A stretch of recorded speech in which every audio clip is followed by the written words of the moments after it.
परम पिता परमात्मा पूर्ण ब्रह्म कबीर परमेश्वर जी की असीम कृपा से आज हम सबको ये सत्संग सुनने को मिला।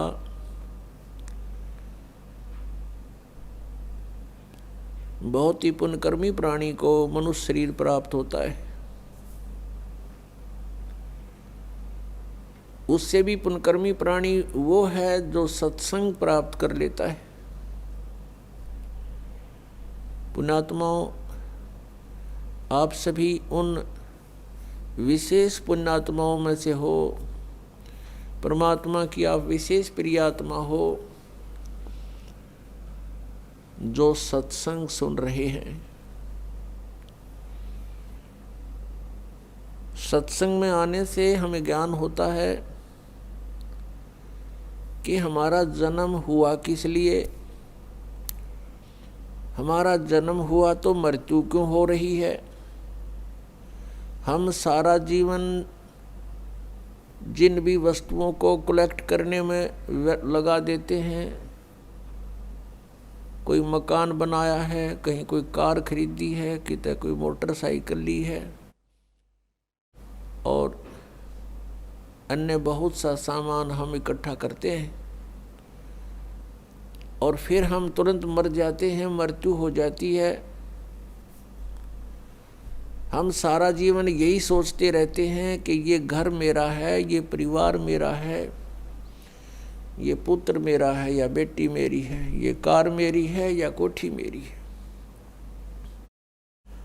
मृत्यु के तुरंत बाद इस शरीर का अंतिम संस्कार कर दिया जाता है और जीव का पता नहीं वो कहाँ चला जाता है। तो ये हमारा कहाँ था, ये हमारा कैसे हुआ,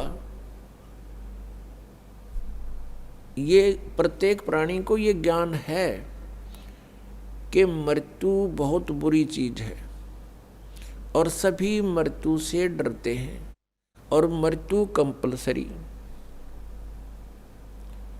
तो ये ऐसा क्यों हो रहा हमारे साथ कि हम मृत्यु से डरते हैं।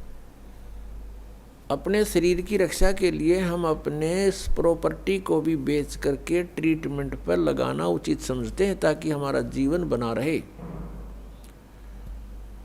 और सब कुछ करने के उपरांत भी एक दिन मृत्यु होनी ही होनी है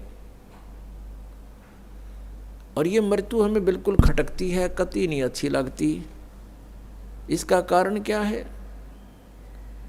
कभी माइंड पर थोड़ा बहुत हम विचार करने की सोचते, वजन डालते हैं तो कोई विकल्प नजर नहीं आता था, क्योंकि हम देखा करते थे कि जिनको हम भगवान मानते हैं वो भी मरे।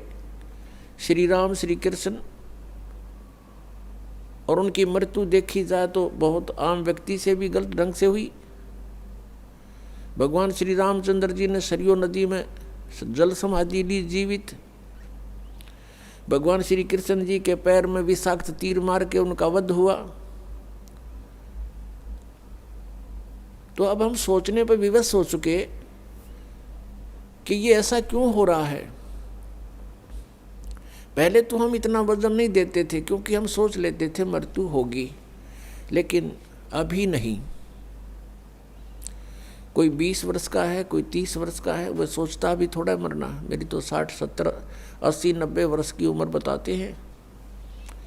और जो 80, 90 तक पहुंच चुके हैं उनसे पूछकर देख लो, वो भी नहीं चाहते मृत्यु हो। कहते हैं अभी तो और 10-20 वर्ष है, 100 वर्ष तो जीते ही हैं। और कभी भी मृत्यु हो जाती है तो हमारा जो एस्टीमेट था वो गलत हो गया। तो हमारा एस्टीमेट एक जीव का एस्टीमेट है, अप्रोक्सीमेशन है। तो इसके लिए हमने परमेश्वर के द्वारा दिए गए उस ज्ञान पर चलना पड़ेगा, तभी हम सफल होंगे। अब हम मृत्यु को बिल्कुल पसंद नहीं करते, मृत्यु हो रही है। इसका कारण क्या है? क्योंकि हम ऐसे स्थान से आए हुए हैं जहां मृत्यु नहीं होती थी। और वृद्ध अवस्था भी वहाँ नहीं थी। प्राणी मनुष्य जीवन प्राप्त करके बुढ़ापा पसंद नहीं करता और कंपलसरी मृत्यु पसंद नहीं करता, कंपलसरी होगी। तो ये वहाँ नहीं थी जहाँ से हम आ गए अपनी गलती करके। अब चाहे कोई 70-80 साल वर्ष का हो गया है, वो भी नहीं सोचा मैं युवा दिखाई दूं, और किसी अच्छा कोई सेठ है या कोई राजनेता है, पैसे का ब्योंत है, विदेशों में जा कर के, फॉरेन में जाके और पूरी अपनी स्किन वो कराते हैं, चेहरे की दोबारा उसकी बढ़िया मेकअप बनवा का, सर्जरी करवा के और युवा दिखाई दूं। कितने दिन हो गया सर्जरी कामयाब, और फिर कभी गोली से मारा जा, एक्सीडेंट दुर्घटना मर जाता हुआ रहेगी, मेकअप बड़ी बनाई। तो जो हमने इस मिट्टी से लाभ लेना था उसका हमने पता नहीं चला, इसको कैसे सदुपयोग करें। हम ऐसे लोक में रहते थे जहां वृद्धावस्था नहीं आती थी, सदा युवा रहते थे और मृत्यु नहीं होती थी। और जब तक हम उस स्थान पर नहीं डालेंगे तब तक ये रोग कटे नहीं, या समस्या समाधान हो नहीं सकता। उसके लिए जानकारियां सत्संग में बताई जाती है। क्या बताया जाता है? तू कौन कहाँ से आने फंदा, देखो आगे बेरानी क्यों जलता। तू कौन कहाँ से आने फंसा, यहाँ आगे बेरानी क्यों जलता। चल थीर करूं अवगत नगरी, जहाँ चौर सुहंगम अजब ढूरता।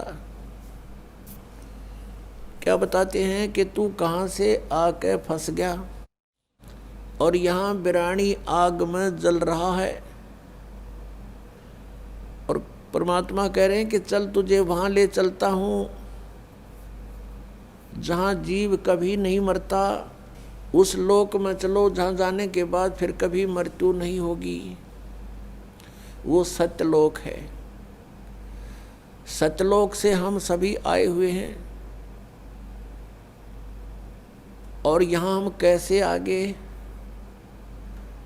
हमसे कौन सी भूल बनी थी, ये भी परमात्मा ने ही आकर हमें याद दिलाई है।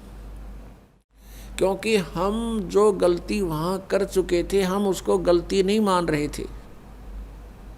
जो हम सतलोक में गलती किया करते थे हमने उस गलती को गलती नहीं माना था, इसलिए हमें आज तक भी ये महसूस नहीं हुआ था कि हमने कौन सी गलती कर दी जो यहाँ दुर्गति हो रही है। तो ये जानकारी आपको सत्संग में बताई जाती है, दी जाती है, और ये ज्ञान जो आपको सुनाया जा रहा है ये परमेश्वर ने स्वयं आकर ही बताया है।